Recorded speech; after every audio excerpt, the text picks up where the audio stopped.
दोषी असेल तर धनंजय मुंडेंवर कारवाई व्हावी असं बबनराव तायवाडे म्हणाले। मात्र ओबीसी म्हणून धनंजय मुंडेंना टार्गेट करू नये, अन्यथा आम्ही आंदोलन करू असा इशारा बबनराव तायवाडेंनी दिला आहे। बीडमध्ये जो काही प्रकार घडतोय, ओबीसी नेते म्हणून तुमची काय भूमिका आहे? नाही, खरं म्हणजे असं आहे की बीडमध्ये जो काही प्रकार घडला तो खरंच निंदनीय आहे।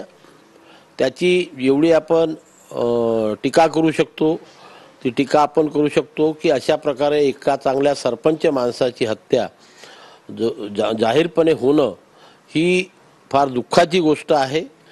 जो कोणी दोषी असेल त्याला सजा झाली पाहिजे, कठोरच्या कठोर शिक्षा झाली पाहिजे, याच्यात दुमत नाही, आम्ही त्याच्याशी सहमत आहोत।